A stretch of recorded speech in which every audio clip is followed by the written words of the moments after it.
welcome to Your Family Dog, a podcast dedicated to helping families love living with dogs.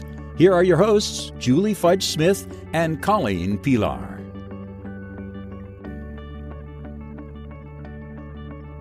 Hi, and welcome to Your Family Dog. I'm Julie Fudge Smith, and I'm here with Janice Kolar-Matznick, and she is an expert on the origin of dogs. She has a very interesting background. She's got a master's degree of science in environmental science. She also received her associate certification in applied animal behavior. She's a CPDT, and she's written a lot on dogs and the origin of dogs, including things like cranial-dental adaptations of the dog, the New Guinea sinning dog, its status and scientific importance, and her book, Dawn of the Dog, The Genesis of a Natural Species. She has also done some interesting work. She has done presentations for the Association of Professional Dog Trainers on numerous occasions. She's also taught dog training courses for at-risk middle and secondary schools, children, and she advised on the documentary, The Search for the First Dog. So, Janice, thank you so much for joining us here on Your Family Dog. Colleen is not here with us today, but she says she's going to be happily waiting to listen to the conversation when it does happen on air. So, my first question for you is, what are the common ideas about the origin of the dog, and why is it that you disagree with them? Well, the most common, the most long-standing idea is that man domesticated the gray wolf as a helpmate, right, to track down wounded game and to help locate game, to guard the camps and so forth. And that was first put forth by Galton in 1883. Mm-hmm. So for over 110 years, that was the story, that man saw how useful the wolf could be, and so they domesticated him to help him. The other most common idea, more recent, is, and that's called the pet hypothesis. That's a purposeful domestication. They saw that they were going to be useful anyway. And the other one is the self-domestication hypothesis, where wolves started eating at garbage dumps and slowly over time got smaller and more friendly towards people, because the ones that were the most friendly, the least afraid of people, got the most food, so they left the most offspring, and over generations, suddenly, voila, the wolf turned into a dog. Wow, it's kind of like having a... Yes, and the wolf became a dog, which I find that really interesting. And I think that one of the things that most people think about is that in some ways it's a lovely story. You know, it's I think you refer to them in your book as just so stories, and I really thought that was a great sort of description of them, because one of the things you talk about is wolf behavior, and why so many of the things that, like, you would not want a wolf guarding your children, you know, and you don't, natural wolf behavior is not such that it's going to easily share its prey that has been hard earned, and it's not necessarily going to think that, you know, your small child is something I should protect rather than something I should eat. Well, yeah, basically, wolves especially, I mean, I could see prehistoric Stone Age people keeping puppy wolves, little ones. Right. But by the time they're, say, 4 to 5 months old, they become extremely destructive and annoying. Mm-hmm. And since at the point where dogs were supposedly domesticated from wolves, there were no other domestic animals. These people had no experience training animals. I just don't see how they could have tolerated an adolescent wolf who is testing its limits. And even at Wolf Park today, those puppies that they raise, and they literally sleep with them, and they raise them from birth. Later on, when those wolves are adults, nobody at Wolf Park goes into a wolf enclosure alone. Right. So, because certain things are going to set off those instincts, a scarf flapping in the wind or something like that. So you need somebody to watch your back. Yes. And I, even today, they have in India those smaller wolves. It's called child lifting. Their natural prey is down, so when they get hungry, they tend to go to the outskirts of the villages and scoop up little kids. Wow. I know. And there was a man named Graves who wrote a book called The Wolves of Russia, Living with Anxiety. In the old church records from the 1900s up to modern times, and there were many instances, especially during and after World War II, of women and children who were in the woods gathering things being killed by wolves. And right. So all those fairy tales about the big bad wolf and the exactly were true. Were true. They were really based on the experience that Europeans were having with wolves living, with their civilization impacting on wolf territories. That these are not, fuzzy, cuddly puppies. These are top-end predators. The people had no long-distance weapons. The government had confiscated the rifles for the war, so and took them in. So what were left were women and children surviving on their own.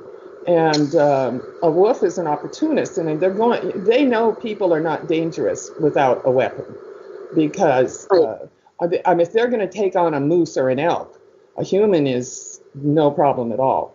So that was my initial thought, was that rather than wanting to invite wolves into their camp to live, that these Stone Age people would have been defensive against wolves, especially when they had children. So that was why I thought. And on the right, so the idea of a helpmate doesn't really make a whole lot of sense if you look at wolf behavior, and there's no reason to really think that wolf behavior has changed dramatically, because wolf DNA is pretty much the same, and wild wolves have these common behaviors. So it seems to me that indicates that their ancestors had these behaviors, that these are part and parcel of being a wolf. Right. So it doesn't make a whole lot of sense that you are going to invite a top-end predator to come in and live in your cave with you and your small children. Right. Exactly. And so the idea of them being scavengers, I don't know why would you bring a scavenger into your house? Well, it's not that. It's that self-domestication hypothesis that Coppinger put in his book in 2001. I called it the garbage dump hypothesis. There were garbage dumps when dogs were supposedly domesticated before 20,000 years ago. Hunter-gatherer groups pretty much used up everything, every part of an animal, and left very little. They might leave big bones at the kill site, but they didn't have a garbage dump on the edge of their camp. So, right. And even if they did, it wouldn't supply enough nutrition to feed a 60 or 70 pound wolf. Not for long either. That's right. So that's right. And so there's no reason for the dog to continue to do that if it's not going to, or the wolf, there's no reason for the wolf to do that if it's not going to provide a consistent source of food. The other thing is that during this time period, when we're talking 15,000 years ago, when a lot of this supposedly happened, or earlier, we're talking about nomadic tribes. So they're constantly on the move. Does that mean that these wolf populations are going to actually move with them? What if they have, female in who has, litter of pups? She's not going to be moving with, the Joneses. Exactly. And they did stay in their camps for like a season. So spring, summer, they might be someplace, and then they would pack up and move to a better place for the winter weather. So they were there for a while. But yes, whatever attached itself to them would have to be able to move and move through other territories. So And depending on what season they're traveling, I'm sure that these Stone Age people had enough to carry without carrying pups that weren't big enough to walk. That's right. But those are the reasons I think that it wasn't the wolf. People have said to me, oh, but wolves were different back then. Yes, they were probably much more bold because our wolves today have suffered through 300 years of getting shot at with long distance weapons.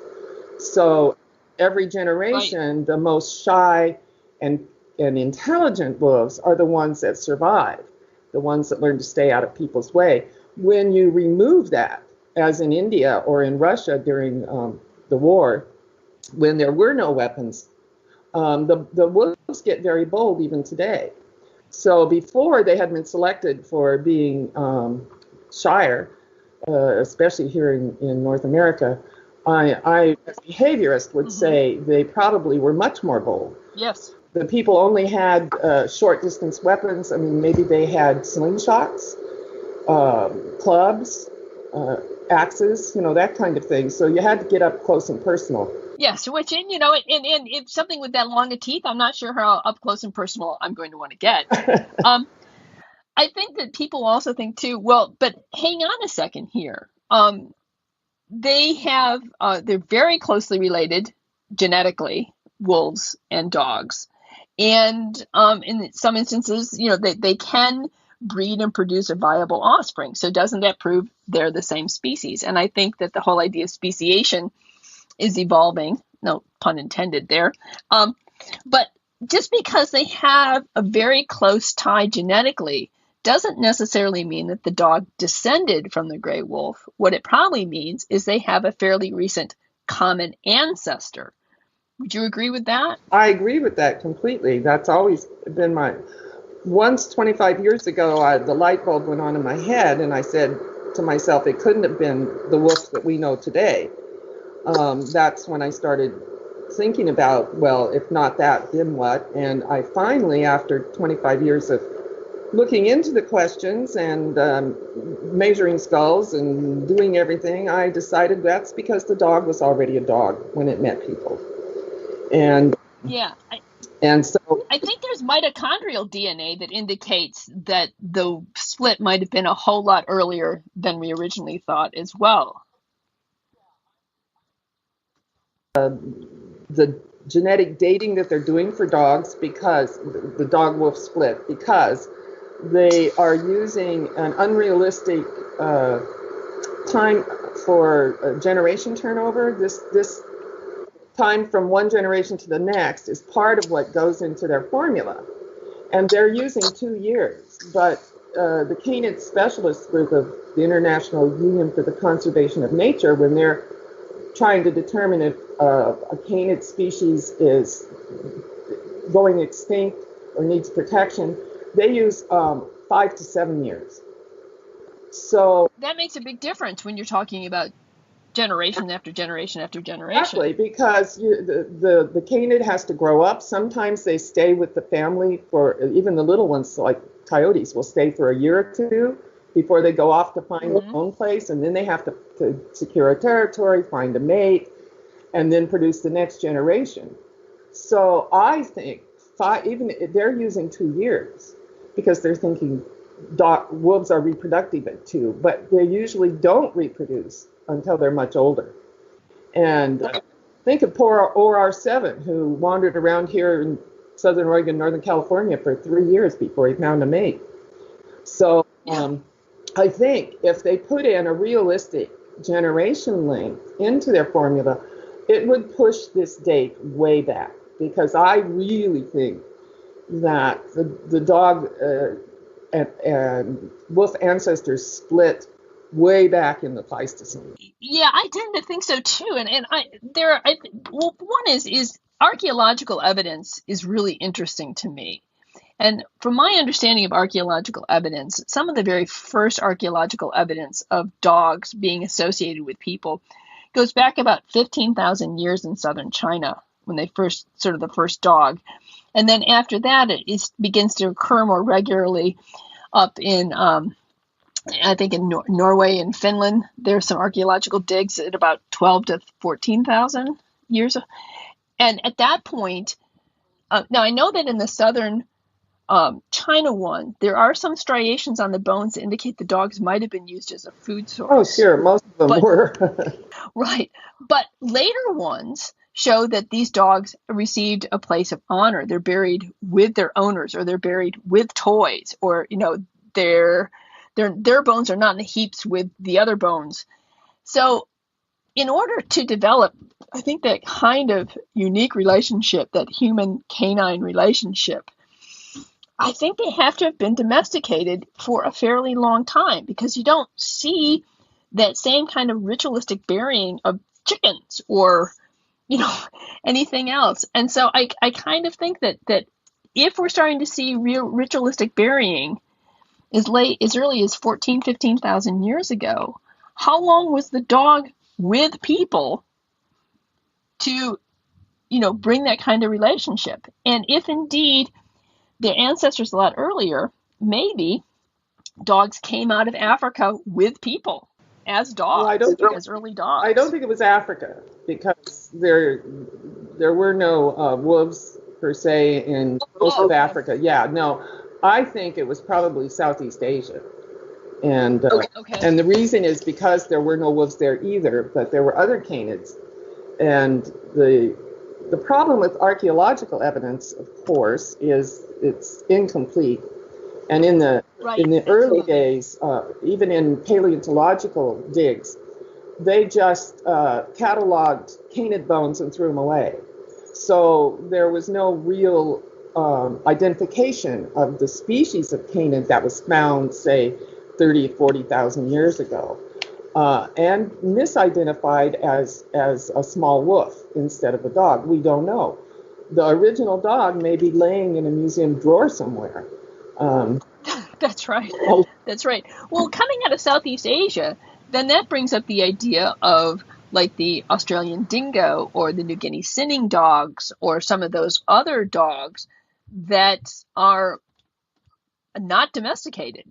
Right. Per se. And the newest research, a paper that just came out a few weeks ago by Kylie Cairns in Australia, we have a paper that's coming out soon, I hope, on the same topic, but she looked at much more dingo and DNA than anybody else ever has from all over Australia. And it was quite interesting because she's the second geneticist who says it looks like the Australian dingo descended from the New Guinea singing dog. That wow. Yeah, that there were two founding events where dogs came from New Guinea over to Australia, and if they made it on their own, then it had to be over the land bridge, which disappeared 10,000 years ago. Most of the dating for the dingoes gives them at the most that they've been there for 10 or 12,000 years. I think that's due to the bad dating.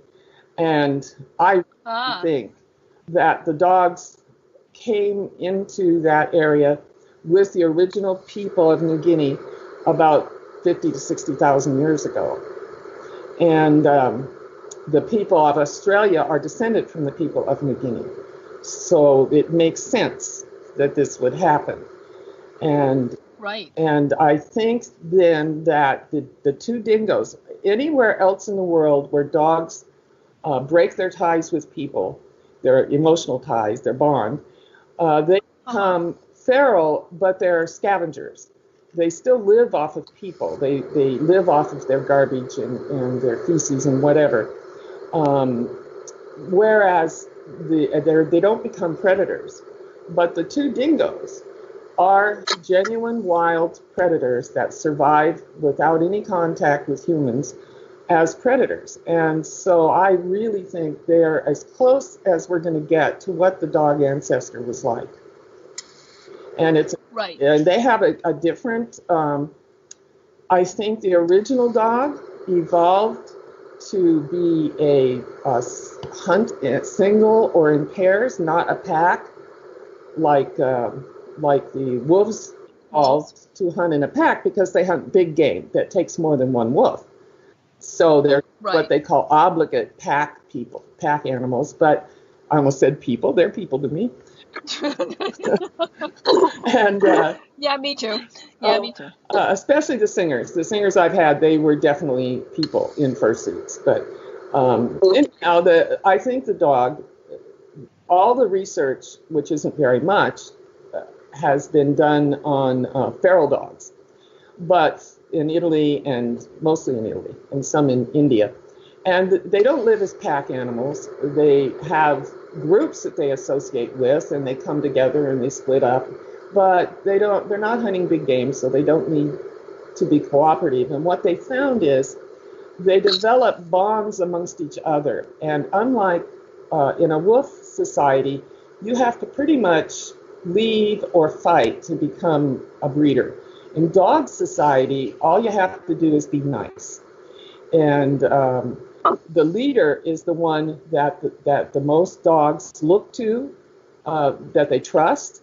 So it's not that the leader of a dog pack fights its way up to the top.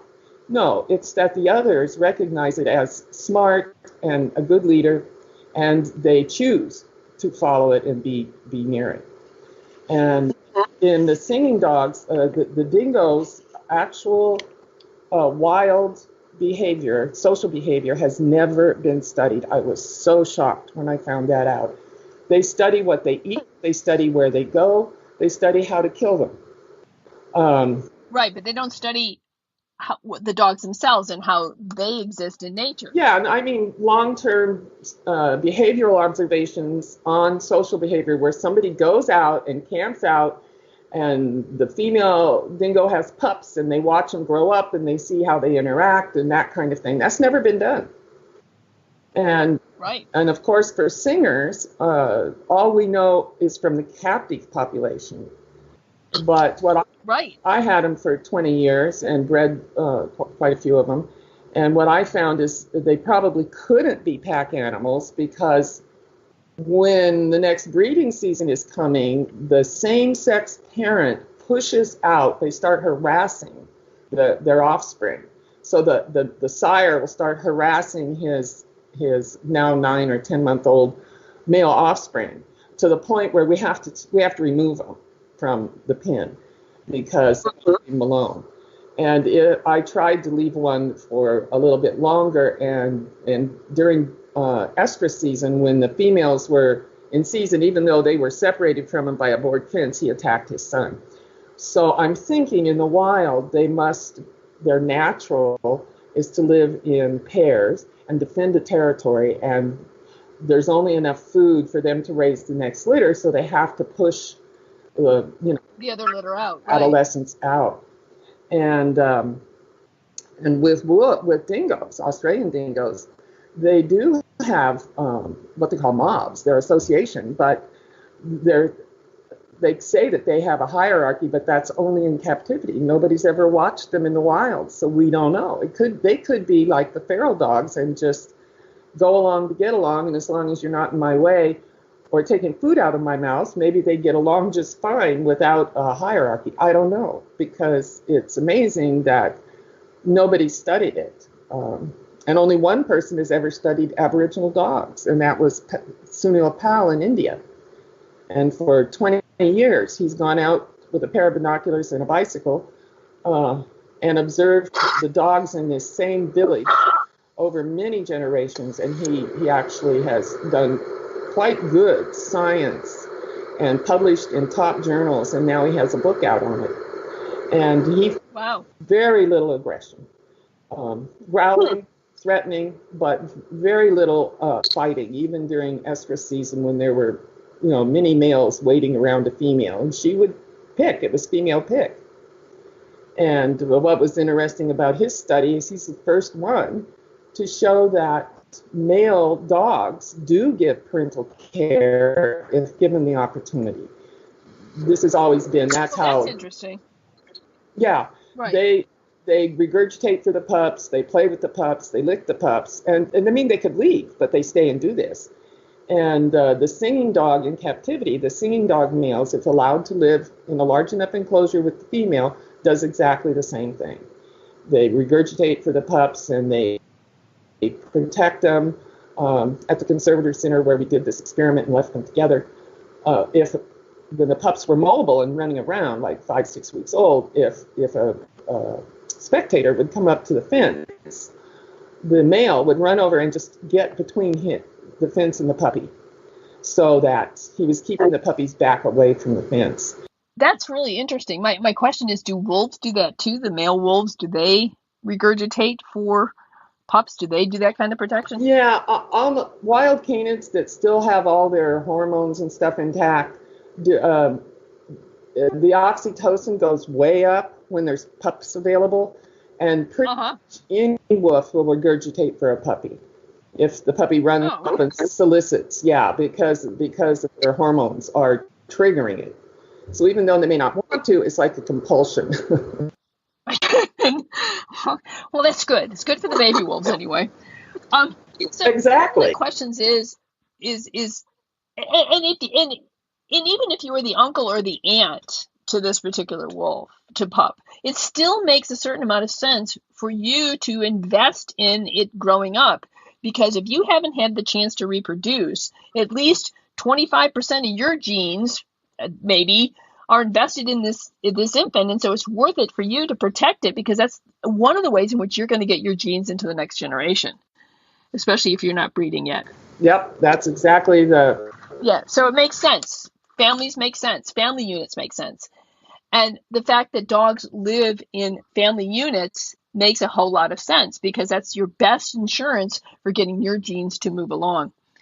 My next question for you, though, is as fascinating as it is, and it is really fascinating to me, this question of how did dogs become dogs, and when did dogs become dogs, and had they been dogs a lot longer than we thought?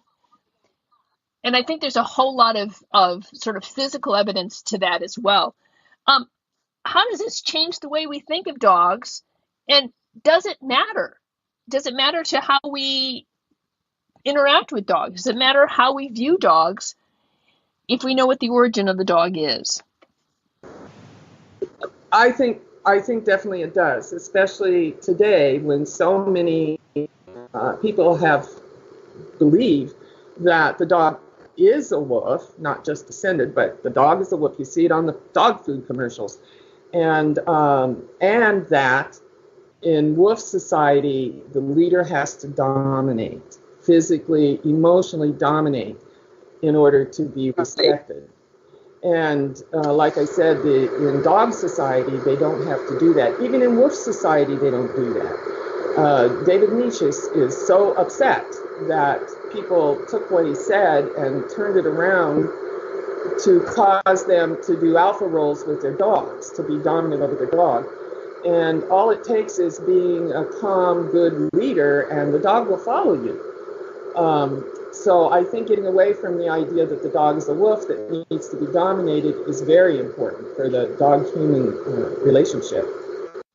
Oh, I couldn't agree with you more. And it's amazing to me that this whole dominance thing still continues.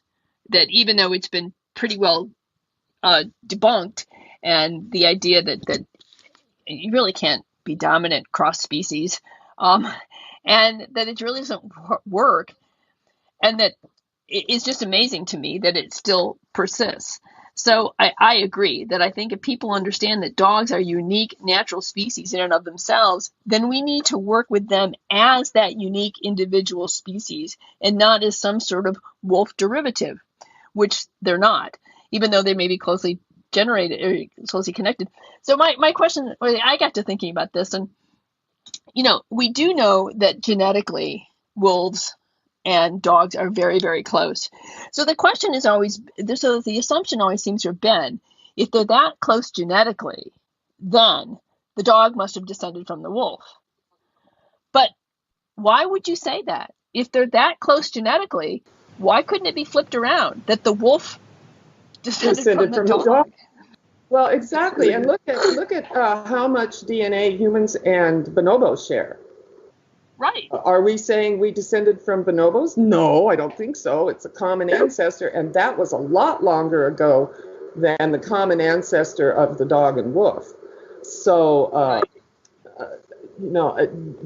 genetics, I'm sorry, geneticists, but genetics is a very young science. They're finding their way. They're learning a lot, amazing things, but most of the geneticists, number one, are not biologists. They wouldn't know from a German Shepherd. So I think temperament tested. Yeah. I just temperament tested a litter of German Shepherd puppies, and I got to tell you, they weren't wolves. They just were not wolves. I can tell you that right now. Yeah, it's cute. They're the genetics will sort itself out over time, I'm sure. But that's why I have a whole chapter in my book called The DNA Story, trying to explain, because people think that genetics is like, say, chemistry or geology, that is very set, that whatever the geneticist says is true. And I remember so clearly when one of the studies, I think it was done by Adam Boyko, came out, and he had tested some Aboriginal dogs. It was Africa, that was it. And he tested feral hounds. And instead of just saying they are not closely related to the domestic dogs of Africa, that would have been fine. He went on and said, they're a recreation, they're not an ancient breed. And oh boy, my phone lines and my computer started lighting up with feral hound people saying, what? Is it true? And I said, no, it's not true. So I wrote, I sent a letter to the geneticists, and I said, before you make statements like this, please check with a dog expert. Those dogs have been on the Isle of Malta for thousands of years. They belong to a land race that includes the Ibiza hound and the Podenco and all these other rabbit hounds of the Mediterranean. So no, they're not African, but they are ancient. Yeah, their pictures are on the inside of tombs, which is why they're called pharaoh dogs. Exactly, but they probably were taken to Egypt from Malta. Right. Right. So they're really, really old species of dogs. So it's an interesting thing. I want people to understand that there's a wide margin of error. Yes. And that the geneticists can get different results using different methods. So take it for what it is, say, wow, it's really interesting, and we'll wait for the follow-up. Right. Well, one of the things I also want to say about genetics is that genetics, it's not like you have a gene, and so therefore you are going to behave this way, or therefore you are going to have this certain hair color. A friend of mine who's a microbiologist was saying, Julie, in the human, there are something like 120 genes that dictate your height, not just one. Right. And so we can't just say just because they're genetically similar, that doesn't mean that the way that genetics play out is similar. Right. Exactly. There's a lot of things that go into that. Sure. And thousands of genes could be involved in behaviors. So yes, they're trying to look for the gene for something, and I think that this is happening in human genetics too, where they're looking for disease genes that are associated with certain diseases and defects and so forth, and they find them, and they find dozens and dozens of them, and all it means is the people that have this gene more frequently, but it doesn't mean that they're going to get the disease or anything like that. So it's going to take a while. Another 20 or 30 years, they might have got it figured out a little better. Right. Well, one of the things I did want to mention in wrapping up here is that this is a great book, Dawn of the Dog, The Genesis of a Natural Species. We'll have a picture of it on the website and a link to it on Amazon. I really enjoyed reading it and found that it really got me thinking about things in a different way, and I always kind of like that. So there's your book, which I highly recommend it. Is there anything else that you'd like to say or bring out about the idea of the natural species of dog that we haven't covered that you think would be important for the family dog owner?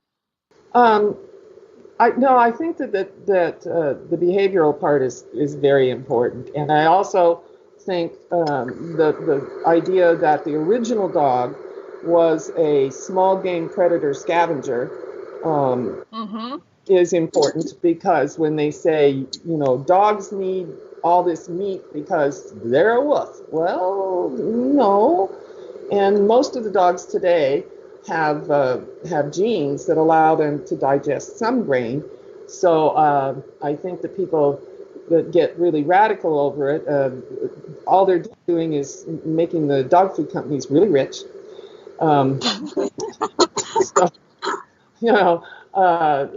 be sensible, because they're not a strict carnivore. They really were like a coyote or a fox, and could eat practically anything back then when they attached themselves. If they attach themselves to humans, because humans are not going to provide them with a specific diet that's been scientifically formulated by the caveman next door. They're going to provide them with the leftovers that they're eating. And so dogs have to be adaptable and be able to consume a wide variety of foods if they're going to make it. And one of the things is species eating. People are disgusted by it, and I understand that, of course, especially when your dog comes running up and he's just ate a cow pie. But dogs are drawn to this because it's actually nutrition. In Africa, the dogs, and in India, the dogs pretty much survive on human feces and what little garbage the people are able to throw away. And Butler did an analysis of human feces and found it had more protein in it than the carrion, than the dead animals that the dogs were eating also. And it's hot, so it's got fat and protein and all this good stuff. And I really think that was the original connection between man and dog, was the dog discovered that the humans were leaving all this nice little food packages around their camps. And so they happily cleaned it up. And the humans were happy because then they had less insects. It was a lot more pleasant. I'm sure Stone Age even would like it to be more pleasant because they only walk so far out in the bush from camp to go. Right. So that was the slight benefit that started the relationship between dog and man, and it grew from there. Yeah, well, that's interesting. But, less flies, really, that's a wonderful benefit. Who likes flies at the picnic, right? Exactly. All right. Well, Jan, thank you so much for joining us here on Your Family Dog. I think it's been a really interesting discussion and a different topic than what we normally cover. And I think it's really important because it gives people sort of a broader, deeper view and a new view of the dog, which is one of the things that Colleen and I like to do, because our goal here at Your Family Dog is to help families love living with dogs. And when you understand a little bit more about who your dog is and where they came from, you can't help but love it a little bit more.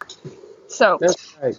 And I look forward to getting comments and taking a look at my dog and once again in a whole new light. So thanks for joining us. Thank you. Thanks for listening to Your Family Dog. Got questions? Interesting ideas? Colleen and Julie would love to hear them. Call 614-349-1661 or visit www.yourfamilydogpodcast.com to share your thoughts.